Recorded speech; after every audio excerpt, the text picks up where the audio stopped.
Se le corta la cola y después le vuelve a crecer. La hora de la lagartija. ¿Qué es una lagartija? En Salta se lo conoce como ututo. Bueno, un chelco quicho se dice ararata. es gracioso porque mueve su cabecita, se queda Tiene quieto. esa capacidad de autorregenerarse, de reinventarse. Cuerpo alargado y deprimido. Y acá en Catamarca sobre todo le llaman chelco. Cuando todo está calmo y el sol calienta las piedras, las lagartijas salen a deambular por rincones, por recuerdos e historias. La lagartija tiene 4 patas y una... Es una lagartija nacional y popular. Debajo de la heladera tengo uno. En ese momento se frena el dial y nos metemos a formar parte de los misterios de la siesta. Una porción de sol brillando inquieta en la quietud de la siesta. Es la lagartija del pueblo, digamos, que se come las cucarachas, se come todos los insectos. Simpático cocodrilo de 3 centímetros que vive en rajaduras de las paredes. Amor posible e imposible de toda bruja. La hora de la lagartija. Hola, hola, buenas tardes. Un día más, un programa más de la Hora de la Lagartija por Radio Nacional Catamarca de 13 a 14 horas. Hoy con la ausencia de Kitty, así que voy a decir... grandes ausencias. Voy a mencionar las redes de comunicación por Instagram, Facebook. Nos buscan como la Hora de la Lagartija, nos pueden dejar comentarios, sugerencias, saludos también si quieren. Hola Roberto, ya estoy así medio presentado. Sí. Y hoy vamos a abordar o a asomarnos por el siempre acotado tiempo de aire que tenemos a un tema muy complejo, no solo por los hechos en sí, sino por las partes que intervienen. En nuestra provincia, 3 miembros de la Iglesia Católica han sido acusados judicialmente de abusos sexuales. El padre Renato Ragido, denunciado en 2014 por abusar de un adolescente de 15 años en Andalgalá, Catamarca. En 2015 la Fiscalía pidió su detención, aunque no se concretó, y espera actualmente el juicio en libertad. El padre Juan de Dios Gutiérrez, denunciado en abril de 2015 por abusar de una menor de 16 años en Belén, quien estuvo encarcelado un poco más de un mes y cuyo juicio iba a empezar la semana pasada. Y el padre Moisés Pachado, denunciado en 2018 por abuso sexual cometido a una menor de 9 años en Gualfín, departamento Belén. Lamentablemente los abusos sexuales por parte de integrantes de la Iglesia no es nuevo. Ya en 1741, en la Constitución Apostólica Sacramentum Potentiae, se hace mención específica a los casos de abusos por parte de miembros de la Iglesia Católica, incorporando este documento al llamado derecho canónico, que es una rama del derecho específica para la Iglesia Católica, similar a lo que sería el derecho civil, el penal o el militar. Desde aquellos años, en mayor o menor medida, continúa una puja entre estas ramas del derecho, el canónico y el penal, cuyo sustento final es el enfrentamiento de 2 dimensiones, ¿no? La del pecado y la del delito. Diversas son las razones por las que estas tímidas denuncias no avanzan, pero podríamos o puedo afirmar que el mayor impedimento ha sido el que ha interpuesto la propia jerarquía eclesiástica. Hay una inmensa desproporción entre el poder de la Iglesia de influenciar no solo a las víctimas, sino a miembros del poder judicial, del poder político, medios de comunicación, sus mismos feligreses, e incluso de los medios económicos con que cuenta frente al de los o de las denunciantes.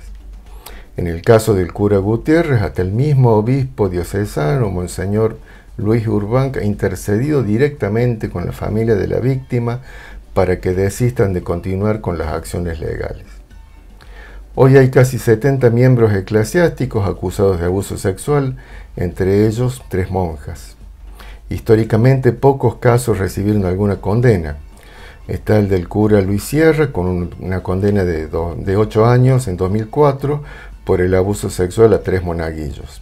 El del cura Mario Napoleón Sasso, condenado a 17 años de prisión en 2007 por el abuso sexual a un grupo de niñas entre 11 y 14 años. Y el más conocido, el del padre Julio César Grassi, condenado a 15 años en 2009, quien a pesar de la condena siguió viviendo libre y dando misa hasta el año 2013 en que finalmente fue encarcelado. El traslado de los miembros acusados y o lograr la prescripción de las causas parece ser el método que oficialmente ha adoptado la jerarquía eclesial frente a las denuncias. Mientras tanto, las víctimas viven y reviven el horror de exponer su propio dolor ante la justicia y ante la sociedad. Una sociedad como la nuestra, que no solo ha festejado la libertad del cura Gutiérrez, sino que ha presionado para que las familias de las víctimas deben irse de su lugar de residencia, debiendo abandonar Andalgalá, Gualfín y Belém. El miércoles pasado iba a comenzar el juicio contra el padre Juan de Dios Gutiérrez, quien horas antes hizo declaraciones a un diario local en el que se disculpaba con la Grey Católica, no por haber cometido algún delito, sino por haberse enamorado. Finalmente el inicio del juicio quedó suspendido porque en un confuso episodio el abogado del cura Gutiérrez se retiró de la sala, por lo que el tribunal declaró el abandono por parte de la defensa y se le designó un abogado de oficio, aunque el abogado original niega haber abandonado el caso. Y en el día de ayer, martes, volvió a posponerse hasta el próximo lunes el inicio de este juicio, ya que el imputado presentó a un nuevo abogado para su defensa. Cabe preguntarnos si para el próximo lunes no habrá alguna otra estrategia por parte del sacerdote Gutiérrez para seguir dilatando eternamente el inicio de este juicio. Y eso sería algo muy preocupante, porque es necesario que como sociedad avancemos en sanear estos males y estos horrores. No debemos permitir que quienes cometen delitos como los de abuso sexual, y más cuando se trata de menores, no respondan ante la justicia. Si la justicia no actúa, se establece un ámbito de impunidad que facilita y promueve la repetición de estos hechos, a la vez que envía un mensaje a la sociedad de que el abuso sexual por parte de miembros de la Iglesia debe ser tolerado y aceptado. Buscar la verdad no puede ser interpretado como un ataque a la Iglesia y mucho menos a la fe o a la devoción. La verdad no puede quedar ocultada bajo la figura del pecado. Vamos a un una temita pausa musical con este tema fuerte y sensible, pero bueno, musiquita. Vamos.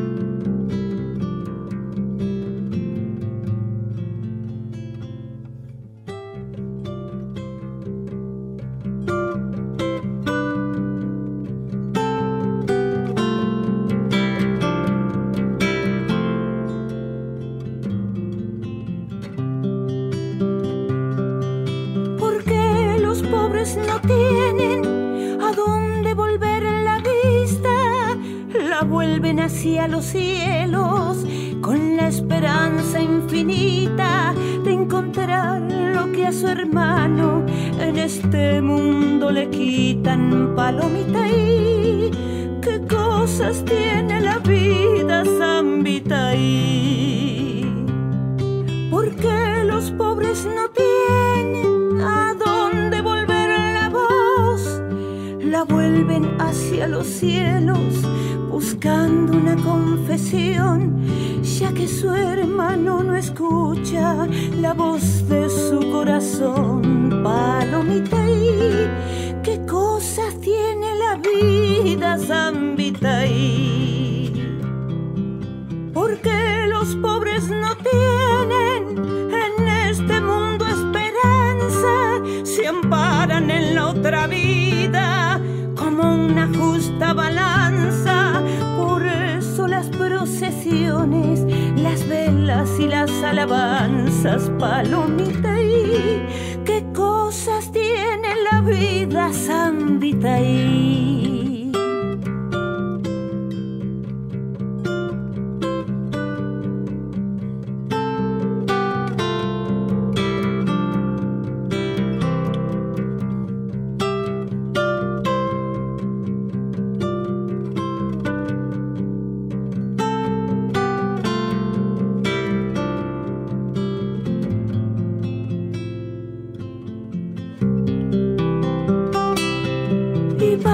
seguir la mentira, lo llama su confesor, le dice que Dios no quiere ninguna revolución, ni pliego ni sindicato que ofende su corazón. Palomitaí, qué cosas tiene la vida, Zambitaí.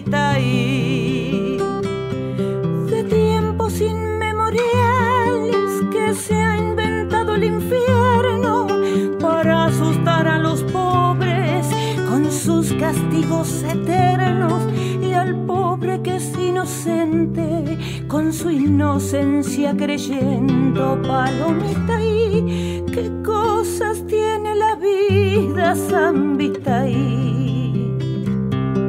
Del corazón de una iglesia salió el cantor Alejandro, en vez de las letanías yo lo escucho profanando.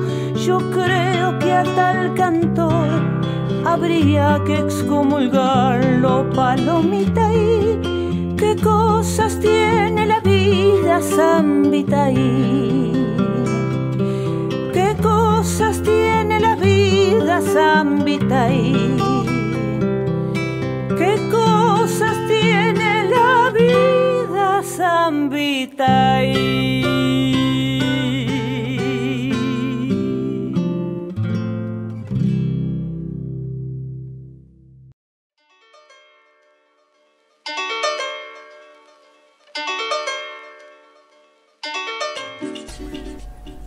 Bueno, estamos de vuelta. Como ustedes saben, por la actual situación epidemiológica del COVID-19, nuestros programas están siendo grabados previamente. Así que lo que vamos a compartir es parte de una entrevista que mantuvimos con la doctora Silvia Barrientos. Ella docente, escribana, abogada, actualmente a cargo de la defensa de la víctima en la causa por abuso sexual con acceso carnal agravado por la condición de ser representante de un culto religioso en la que está acusado el padre Juan de Dios Gutiérrez. Sí, bueno. Sí, no sé si una entrevista, más bien fue como en nuestro estilo, una charla que mantuvimos con la doctora Barrientos. Y lo primero que le preguntábamos el lunes pasado, o sea, antes de ayer, es respecto de las dificultades de la justicia para abordar los delitos de abuso sexual, ya que en su gran mayoría se cometen en un ámbito privado. Y esto nos decía. Se ha llegado a través de muchísimos fallos, jurisprudencia nacional, provincial, nacional e internacional, en donde se ha llegado a determinar que en los casos de abuso sexual, que son los delitos llamados delitos de alcoba, claro, o que acontecen siempre dentro del ámbito de la privacidad, que esos hechos sean baste solo la palabra de la víctima apoyada con un soporte científico o pericial de una perito de una profesional de la salud mental, un psicólogo, por ejemplo. Con eso estamos. Por supuesto que a veces eso no basta cuando nos enfrentamos a poderes desiguales, claro, a situaciones como las que nos está tocando vivir y que los medios de comunicación se hacen eco. Entonces, creo que todos sabemos, o poder político, poder eclesiástico, poder funcional, etcétera, sí, o el mismo jefe tuyo que si lo denunciaste te corre, entonces estás en esa. Pero creo que se está allanando un poco el camino a través de los diferentes fallos jurisprudenciales. Que falta mucho, pero no falta tanto. Y estamos ahí con esto de que vienen anunciando un fuero especializado o la creación del fuero especializado en género y violencia intrafamiliar, porque también la violencia intrafamiliar en donde hay abusos, hay malos tratos, hay golpes, hay homicidios, hay femicidios, donde pasa todo en el ámbito intrafamiliar, debe de existir un tribunal especializado nos allane el camino, Claro, que, sí, no dificulte tanto el tema o la temática de la investigación penal preparatoria. Y cambiar un poco las mentes, cambiar las estructuras, cambiar las conductas estereotipadas, o el decir, sí, esto va a llevar tanto tiempo, 6 meses, 5, 6, 1 año, 2. ¿Por qué? ¿Por qué? Porque estamos acostumbrados a que así sea. Creo que el otro día me sorprende a todos, cuando pasa algo, alguna novedad, me mandan mis clientas, mire Doc lo que salió en el diario, mire Doc, salió creo que era la jefa de fiscales, que los conmina a los fiscales a que en un lapso de 10 días, 15 días, informen de todos los fiscales que tienen que informar sobre qué están haciendo con la temática de violencia de género, cuántos casos tienen de abusos, cuántos de violencia, qué han hecho.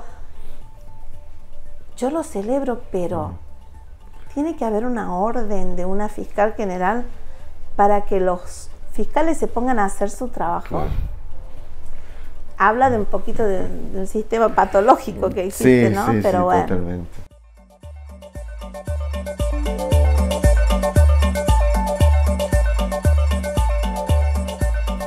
La casualidad o la causalidad hizo que la doctora Barrientos estuviera en Belén en momentos en que se hacía un reclamo de los familiares de la víctima frente a los tribunales de esa ciudad.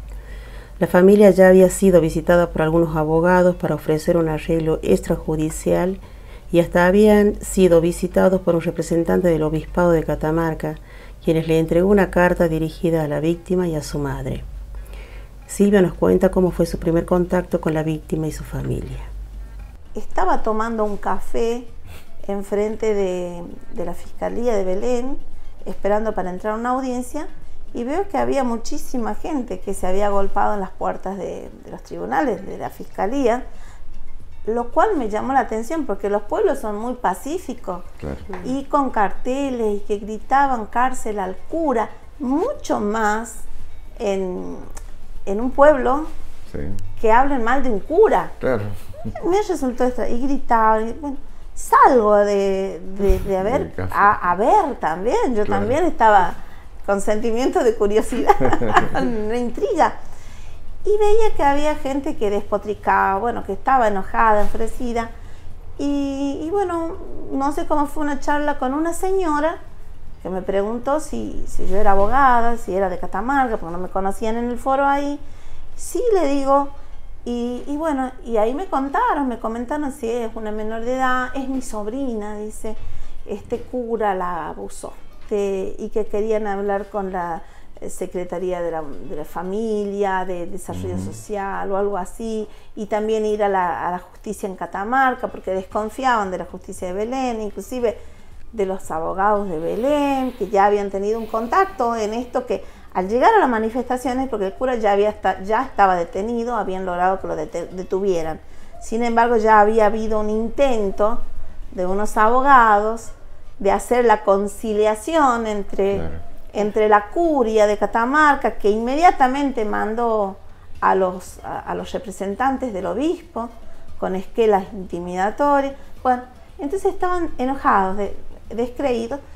Les dejé mi tarjeta si necesitaban algún contacto en Catamarca, algo en lo que yo pueda hacerle útil. Pero jamás se me ocurrió ofrecerme como abogada. No se me pasó, claro, realmente lo digo. La víctima era una niña, una jovencita, muy inexperta. No mentiría si le digo, ya tenía novio, ya tenía sus aventuras, porque así se trató mucho a la víctima, que tenía aventuras, que estaba de novia con el cura, pero nada más alejado de eso, de la realidad, que eso. Y de hecho, después del juicio, o después que declare la víctima, vamos a estar en condiciones de mostrar el por qué decimos que nada más alejado que eso. Jamás fue consentido. ¿Cuántos años en ese momento ella? Ella tenía 15 años. Yo más o menos he leído un poquito de la causa, pero digo, está bueno esto de poder informar, o por ahí al que nos escucha dar un poquito más de datos, ¿viste? Ella tenía 14 años cuando entró al grupo JUPAC. 15 años, 14, 15 años. Pero unos 14 y 15 años de una nena de pueblo. Claro. Unos 10 años de acá, 12. Una chiquita muy inocente. Sus padres estaban separados, pero jamás tuvo un padre ausente ni una madre ausente. De hecho, creo que el papá está en este momento para el debate que va a empezar mañana. Pero que este sacerdote se encargó de decirle que estaba sola en la vida. De hecho, se lo escribió en muchísimas oportunidades, que está sola en la vida, que al único que tenía era él. Como se hace en esto de la temática de género, que te aíslan para decir y te dominan. Logró eso, la puso en contra de sus hermanas, a las cuales adora. Una es melliza, pero te digo que no dejan de ir ni al baño juntas. Una va al baño y la otra se queda afuera. Lo he visto. Y hacen todo juntas. Son muy, muy unidas. Pero hasta logró el cura separarla de su hermana melliza y de su hermana mayor, la que ya tenía que ir a estudiar. Ya había ido, la mamá se había ido a Córdoba a alquilarle un departamento a la hermana mayor, que se había recibido, había egresado. Hasta eso no pudo estudiar allá por todos, porque todos tenían que apoyar a la víctima, que tuvo muchísimos intentos de suicidio, que pasó por etapas muy duras, muy difíciles, que de todas las víctimas que tienen, las víctimas de abuso sexual, que tienen cuadros parecidos. Esta niña, quizá lo que le he seguido tan de cerca, ha estado al borde de la muerte en varias oportunidades, pero en una sobre todo, en donde debió actuar la policía de la judicial número 1, en donde hasta le habían entregado la ropa a la madre. Creían que ya no estaba. Al año siguiente empieza la secundaria, el quinto y último año. El primer día de clase, cuando llega con su hermanita a clase, en eso de formar la fila, ha sido salvajemente atacada por sus compañeros y sus compañeras. Los preceptores y directivos no hicieron nada, dejaron que les peguen. Total que fue internada, hospitalizada la nena. Y acá en Catamarca tuve que ayudar yo con estos contactos del ministerio, y el ministerio actuó en consecuencia. Apartaron creo que a la directora, a la preceptora le hicieron, no sé si un llamado de atención, por qué no actuó, por qué no evitó la violencia, y después hasta le permitieron que no formen fila para que no sean agredidas en la fila. No tuvieron acto de egresado, no tuvieron el buzo, porque hasta el buzo no les correspondía a ellas. O sea, a pesar de que la discriminación, cuando uno lo cuenta, parecen insignificancias, pero en una nena no tener su buzo, no tener su acto de egresado, no poder formar la fila delante de sus compañeros. Y en un contexto de haber sido abusada, digamos, encima. Digamos, de abuso, de descrédito, de humillaciones, y encima del destierro, similar a los destierros antiguos. Sufrieron el destierro porque no se podía seguir viviendo allí. Fue muy difícil luchar todos estos años con un poder tan fuerte, tan omnipresente, que hasta el día de hoy tememos. Mañana empieza el juicio, tememos lo que pueda pasar.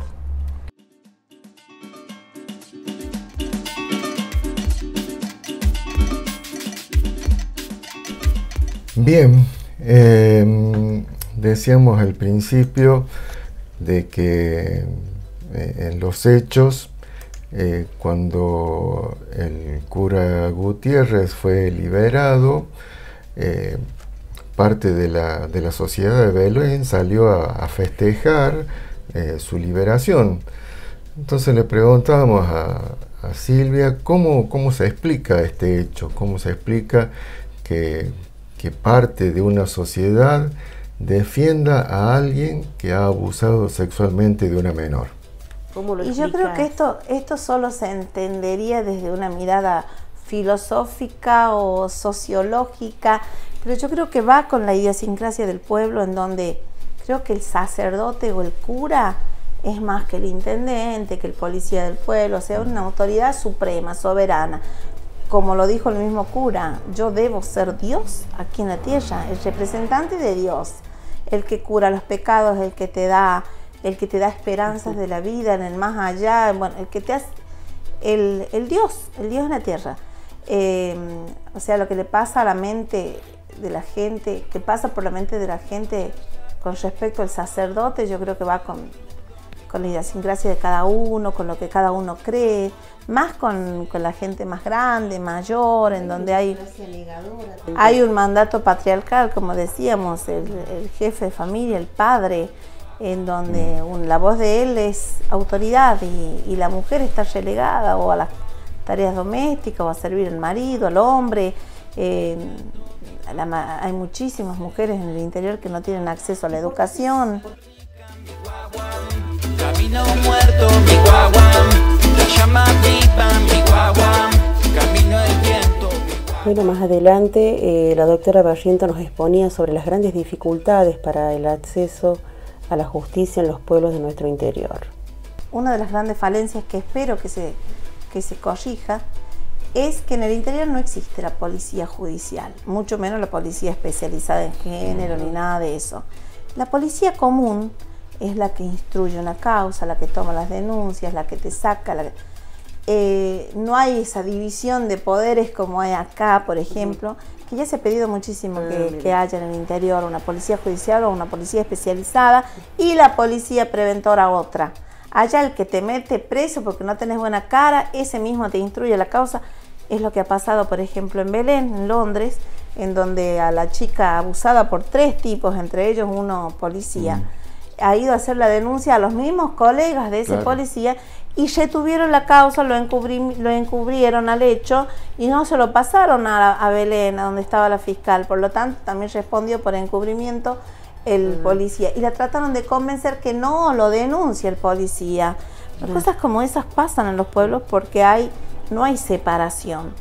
Y la autoridad judicial es una en la cabecera y hay muchísimos pueblitos que no tienen ni siquiera una policía cercana.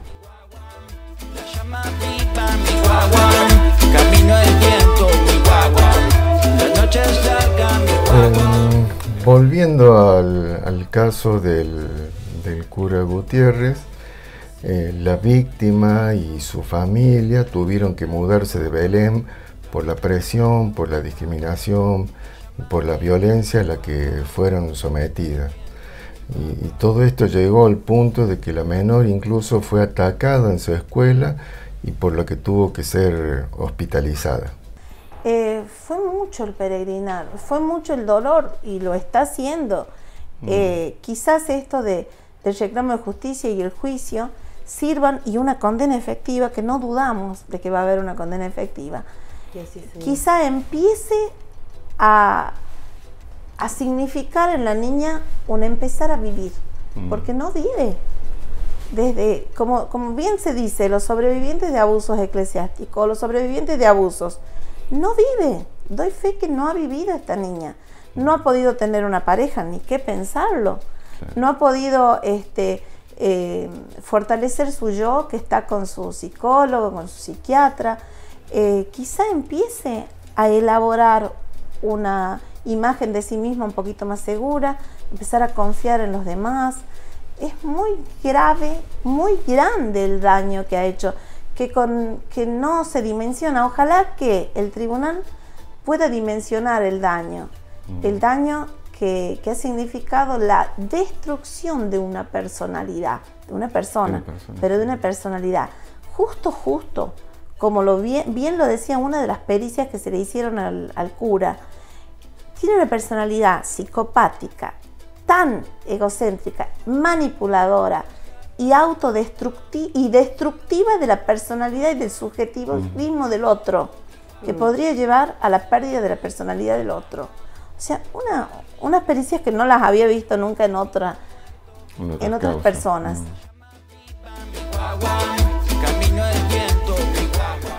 Bien, hacemos una pausa y regresamos. Bueno.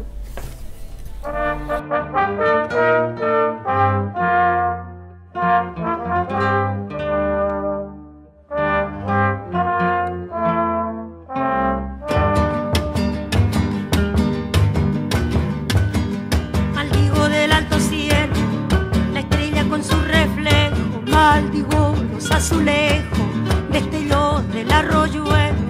Maldigo del bajo suelo, la piedra con sus contornos. Maldigo el fuego del horno, porque mi alma está de luto. Maldigo los estatutos del tiempo con su bochorno.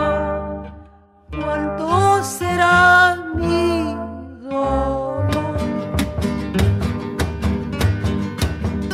Maldigo la cordillera de los Andes y de la costa. Maldigo toda la angosta y larga faja de tierra. También la paz y la guerra, lo franco y lo veleidoso. Maldigo lo perfumoso, porque mi anhelo está muerto. Maldigo todo lo cierto y lo falso con lo dudoso. ¿Cuánto será mi dolor? Maldigo la primavera con sus jardines en flor y del otoño el color. Yo lo maldigo de veras y la nube pasajera la maldigo tanto y tanto, porque padezco un quebranto. Maldigo el invierno entero con el verano sincero. Maldigo profano y santo, grande será mi dolor. Maldigo la solitaria figura de la bandera. Maldigo cualquier emblema, la Venus y la Araucaria, el trino de la Canaria, el combo con su planeta, la tierra y todas sus grietas, porque me aqueja un pesar. Maldigo del ancho mar sus puertos y sus caretas, grande será mi dolor. Maldigo luna y paisaje, los pueblos y los desiertos. Maldigo muerto por muerto y el vivo de rey apaje. Las aves con su plumaje, la maldigo a sangre fría. Las aulas, la sacristía, porque me aqueja un dolor. Maldigo el vocablo amor con toda su brujería. ¿Cuánto será mi dolor? Maldigo por fin lo blanco, lo negro con lo amarillo. Obispos y monaguillos, ministros predicando. Yo lo maldigo cantando, lo libre y lo prisionero, lo dulce y lo pendenciero. Yo pongo mi maldición en griego y en español por culpa de un traicionero. ¿Cuánto será mi dolor?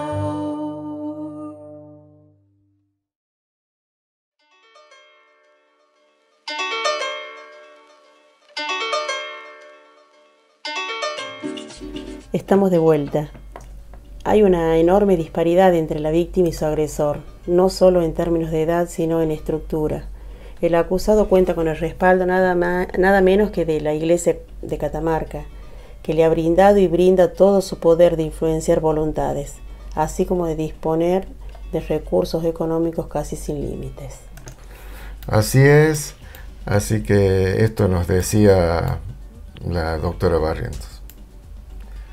Yo creo que va a empezar con fallos ejemplarizantes. Vamos a empezar a separar esto de poderes: el poder del Estado, el poder de la Iglesia con toda su estructura y con sus funciones, y el Estado y el derecho por otra parte. Claro. Estamos juzgando no a un hombre Dios, estamos a un hombre, un abusador. Estamos juzgando a una persona con características particulares, porque ha sido formado para esto, para convencer, para etcétera, para persuadir.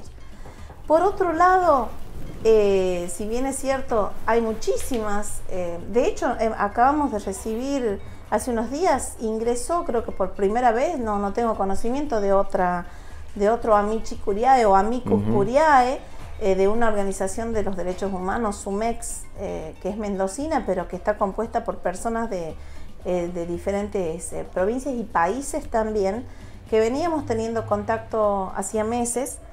Y SUMEX se ha constituido, ha enviado más de 20 páginas con personería jurídica, con su representante legal, solicitando ser tenido como amigo del tribunal. Claro. Se ha aceptado la participación del amicus curiae de SUMEX con todos los fundamentos de jurisprudencia, de fallo, de lo que ha pasado en otros lados con tantos abusos eclesiásticos.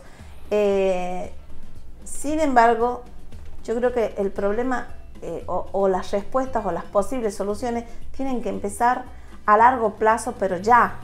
Primero, educativa, hablando de la educación. Desde chiquititos, la educación, no al abuso sexual, ya sea al cuerpo, cómo tratar el cuerpo, la ESI, de que estamos hablando de la educación sexual integral, que para los colegios confesionales no se puede, es un tabú. Sí. Sin embargo, necesitan del Estado para las subvenciones y para todo, pero vamos a educar para el amor. Y cómo, en vez de educación de ESI, dice educación para el amor. ¿Y cómo explicamos desde el amor la violación? Claro. O el niño producto de una violación o de un abuso sexual, o criaturitas de 12 o 13 años que van embarazadas a educarse. Obviamente todo el escarnio público va a ser para esas niñas. Vamos a que empecemos a sincerarnos. La iglesia, otra respuesta, otra respuesta a lo que usted planteaba, con su silencio histórico. Con su silencio histórico que quizás era producto de un mandato, porque tanto estudiar y tanto aprender en esto de los abusos eclesiásticos, nos damos con que, creo que fue el Papa que tenemos ahora, Francisco, que releva de la obligación del secreto de los curas. Si había abuso entre curas, no se diga nada. Sí, y si había abusos de curas hacia niños o hacia gente de la comunidad, tampoco. Obligados estaban a guardar silencio. Obviamente, 0 denuncias. Y si vamos por esto del traslado, que también creo que usted mencionó, conocemos, es modus operandi, es normal para la curia, que no debería de serlo bajo ningún aspecto. Por ejemplo, lo que pasó con la causa del próbulo de Mendoza. Claro. Los curas que han hecho aberraciones con criaturas sordomudas venían de ser corridos, no corridos, los habían puesto a elegir. O acá te pasa esto, o te vas a América. Éramos nada. Venían, se van como vinieron estos curas abusadores del próbulo, corridos porque sabía el Papa y todos que estaban abusando de niños en Italia o donde estaban antes. Pero así siguieron abusando acá, y después ellos mismos son los que hablan y se jactan de que esto se conocía ya, nada más que nos dieron a elegir. Seguí con tu apostolado en Argentina.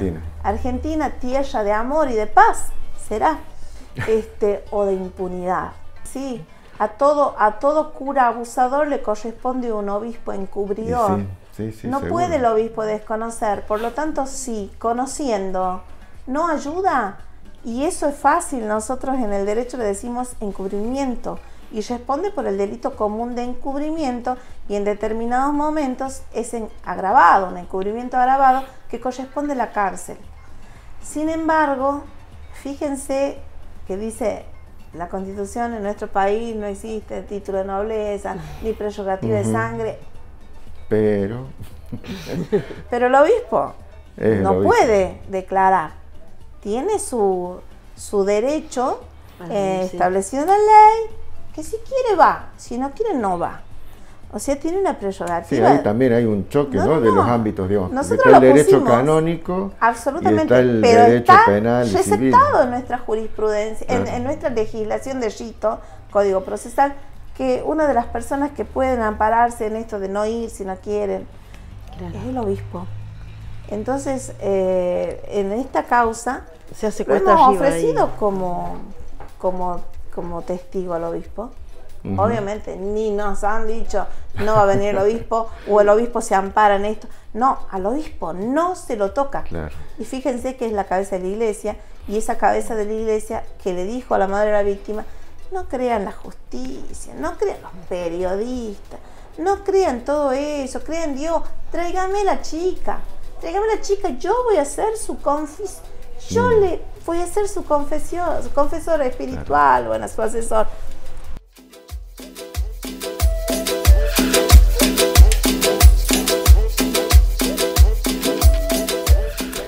También hablábamos al principio que de ninguna manera tenemos una animosidad de atacar o menoscabar la fe o las creencias, sino todo lo contrario. La doctora Barrientos en este sentido nos decía lo siguiente.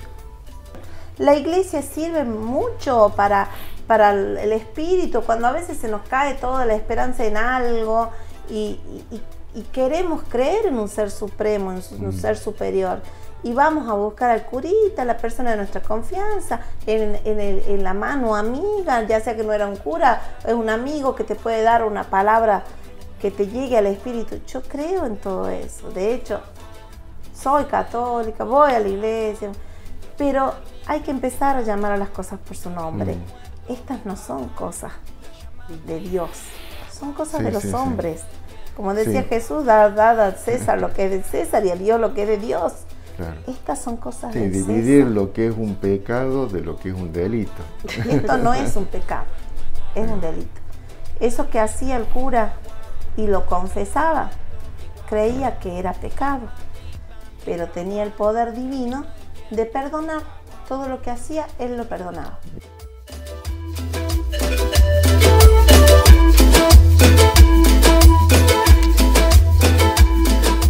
Además de la causa del cura Juan de Dios Gutiérrez, nombrábamos a otras causas de abuso sexual por miembros eclesiásticos que comparten algunas semejanzas.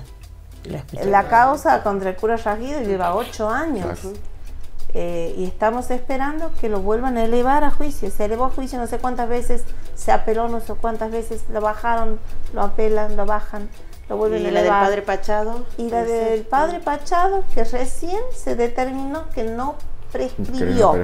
O sea, de ahí que pase a la imputación, que avance, es un cuesta arriba terrible. Me tocó en la causa del cura Pachado acompañar a la víctima a hacer su denuncia, que fueron casi 3 horas, casi 4 horas, más de 3 horas. Estuvo declarando la víctima entre lágrimas, entre agua y entre poderlo contar desde cuando tenía 9 años.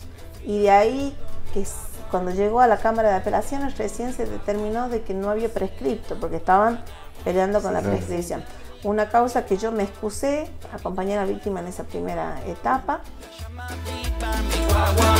Camino el viento, mi guagua, la noche es larga, mi guagua, el frío. Bien, vamos llegando al final de nuestra charla que estamos compartiendo con todos ustedes, con la doctora Barrientos, abogada de la víctima del juicio por abuso sexual de una menor de Belén que se está por iniciar al sacerdote Juan de Dios Gutiérrez.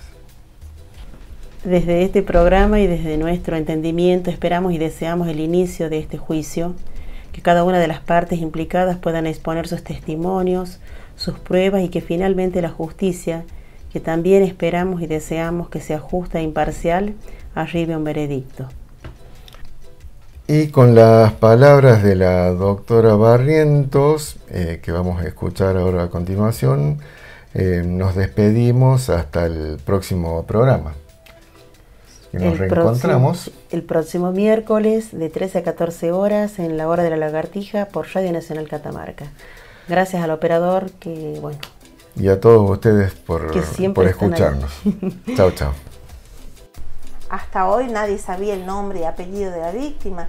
Ellos ya sabían, antes que la justicia ellos ya sabían. Y mandaron una carta y a la víctima, menor de edad, una niña. Ojo, sos una mentirosa, mira lo que te va a pasar, ojito. Claro. Eso dice, resumido, el texto. El castigo divino que te va a caer por... hacerse un viaje. No, es... Bueno, para el amedrentamiento. Como usted lo dice, claro, usted lo dijo recién. Que vaya para las... Dios quiera que no haya más víctimas, pero las hay muchísimas. Que sirva para que las víctimas tengan más confianza de decir voy a hacer la denuncia, hay un antecedente ya, lo escucharon, actuaron de tal manera y a mí capaz que me pase lo mismo. ¿Por qué? No, si nosotros estábamos con mi co-querellante, mi colega, el doctor Furque Agüero, Mariano, estábamos hacía un día, el día anterior estuvimos tratando de conectar los televisores, las computadoras para que no falte nada, habiendo tenido hacía más de un mes el código en la cédula de notificaciones.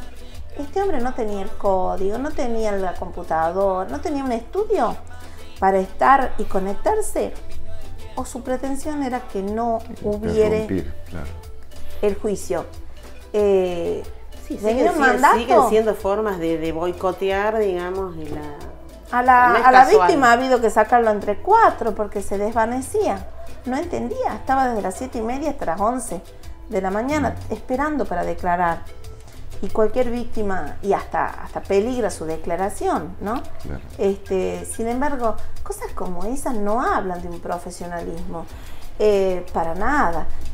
Empezando el juicio, dicen que la verdad brilla por sí sola, no se tapa el sol con un dedo, y la verdad, por más que se la oculte, se abre paso. Por cualquier parte se abre paso la verdad. No existe el crimen perfecto. Yo creo en eso, soy una convencida. No existe el crimen perfecto. Entonces, este es un crimen, pero imperfecto, pero muy imperfecto. Ha dejado muchas huellas, mucha prueba.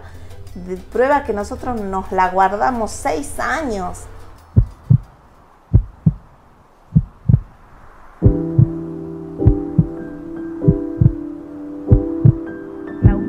En tanto, fue realizada sobre el cuerpo de Tatiana Kolosiek. Determinó ayer la autopsia que fue golpeada, violada y estrangulada por su agresor. Se halló el cuerpo de la femenina oculto bajo unas frazadas. A Lorena Romero, de 21 años, fue encontrado parte de su cuerpo, porque su cuerpo estaba mutilado en el río Paraná, lo encontraron unos pescadores. Anaí fue secuestrada, fue violada, fue torturada, fue asesinada. A las 3-4 de la mañana aproximadamente, según estiman las pericias, fue asesinada al menos una decena de puñaladas en el cuello, estrangulamiento. A ver, el detalle forense marca 35 heridas de arma blanca, que la mataron a Florencia de 35 puñaladas.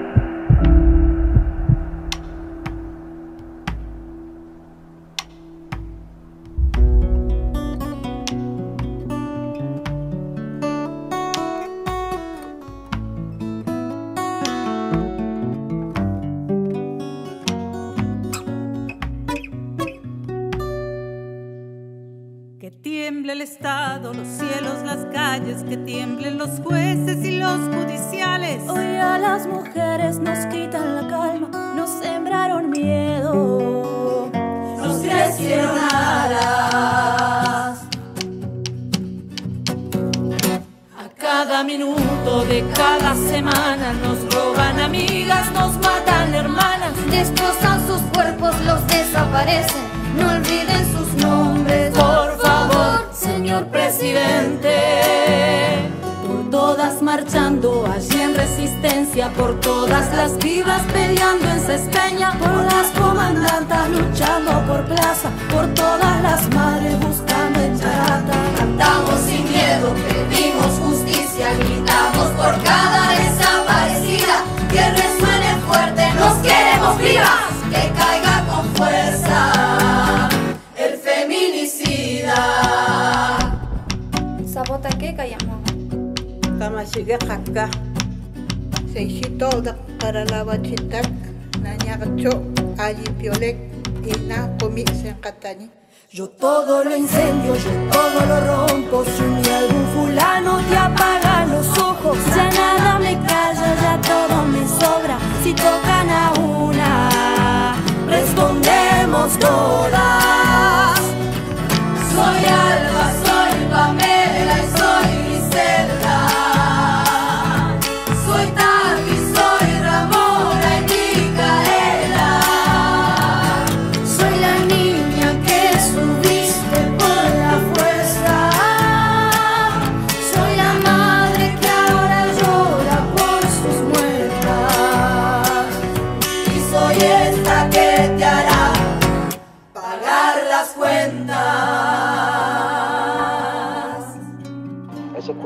desaparición y asesinato de la radióloga Tatiana Colosei en manos de Juan Ernesto Cabeza. Se halló el cuerpo de la femenina oculto bajo una frazada. Tenía un disparo en la cabeza. Magalí Romero, una de las víctimas del doble crimen de Quilín, la feliz su aparición a través de los medios de comunicación. Lamentablemente la profesional pasada sin vida en un descampado de la zona norte de Todas marchando allí en resistencia, por todas las vivas peleando en Saspeña, por las comandantas luchando por plaza, por todas las madres buscando en Characa. Cantamos sin miedo, pedimos justicia, gritamos por cada desaparecida, que resuene fuerte, nos queremos vivas, que caiga con fuerza el feminicida, que caiga con fuerza el feminicida.